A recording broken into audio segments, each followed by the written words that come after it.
Part 4 of Rhonda's story. Rhonda's sister Shelly's view.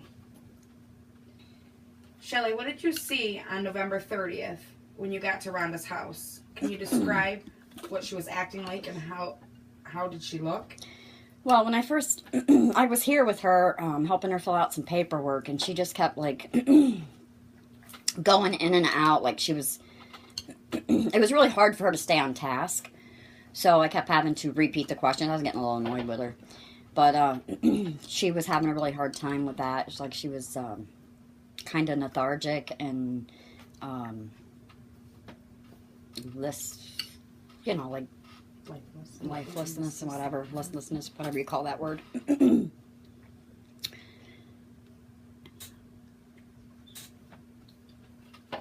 What was it like giving Rhonda her injection?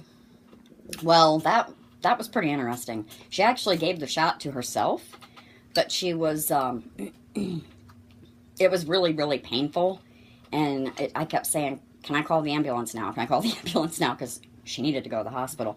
And she's like, no, just wait, I can't move my legs. So, I mean, it was like really, really painful for her.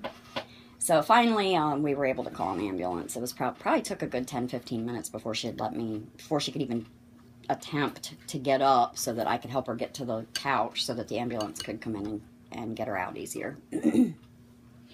What was the ER like?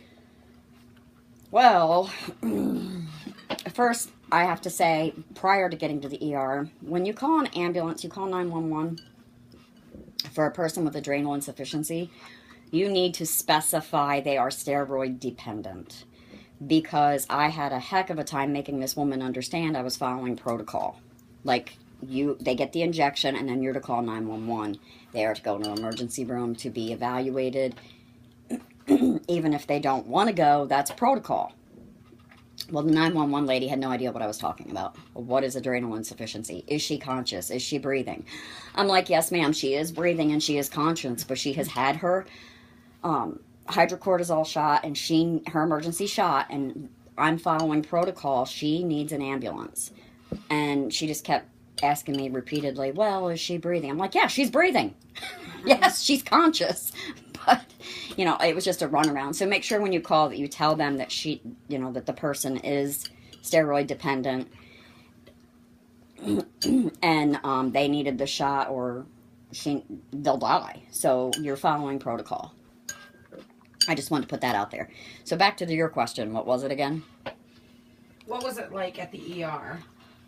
Oh, the ER was kind of crazy. I'm not going to say where we went or anything, but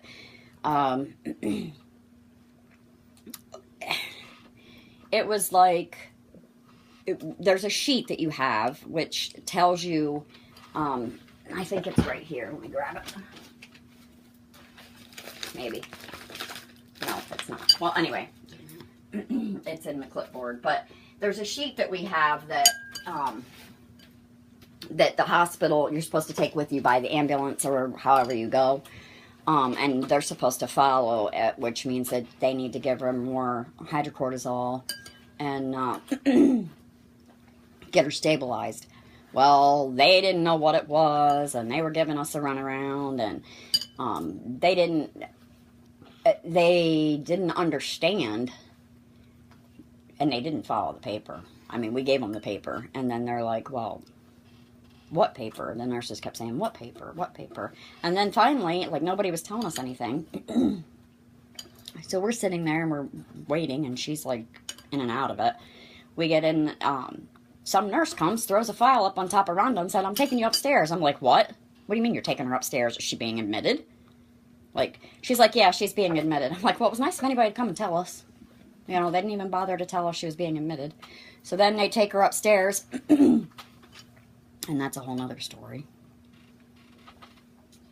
Well, what happened before Ronda was non-responsive? Well, we got upstairs to the floor, to her room, and she was talking to them and stuff, and she was telling them, you know, I need my cortisol, I need my cortisol. And they're like, well, we'll have to wait until the doctor sees you, and yada, yada, yada. And when she first came to upstairs, she didn't know how she got there. She was like freaking out. How did I get here? How did I get here? She thought she was in the room that our mother passed away in, so that freaked her out. which it was not the same room, thank goodness, but she thought it was. She didn't remember coming upstairs. She didn't remember the elevator ride, anything. Well, then she gets into bed and she's telling him, I need my cortisol, I just don't feel right, and yada, yada, yada. Well, they were getting her all settled in and stuff, so I went in to use the bathroom. Well, apparently the nurses left, and when they left, a friend of ours was there, and she started yelling for me while I was in the bathroom that something was wrong with Rhonda. So I come running out, and here she was in sort of like kind of like a seizure, but not a seizure. She started like, you know how when you have if you've ever seen anybody have a seizure, how they jerk around and their whole body jerks. Well, Rhonda's wasn't. Rhonda's was more like, okay, I'm going to give an example. Don't laugh, because I look like a crazy person. But anyway, when she started jerking around, it was more like her head and her shoulder was jerking, like she was going like this. And I was going, Rhonda, Rhonda, trying to get her to acknowledge that she could even hear me. And there was nothing. Like, she was unresponsive completely. And she just kept doing that. But her bottom half of her body never moved. Her feet didn't twitch. Her legs didn't twitch. It was just her upper body and her face and her, shoulder. So finally, I yelled for the nurses. I hit the call button, and then I just ran out. I'm like, I need somebody in here. Something's happening. Well, they come running in. The doctor comes running in.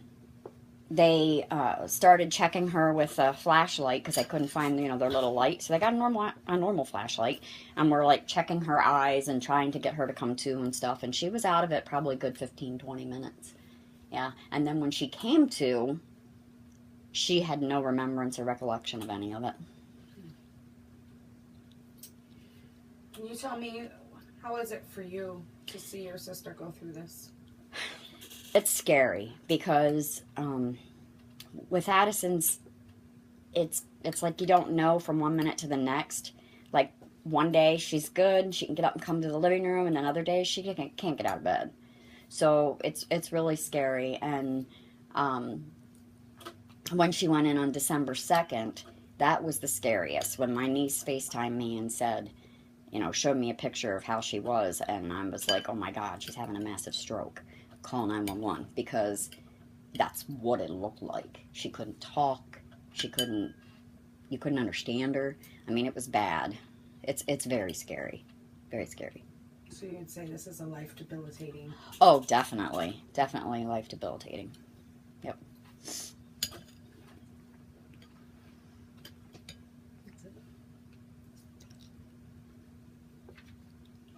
And that will conclude part 4 of Rhonda's story. Thank you, Shelly. You're welcome.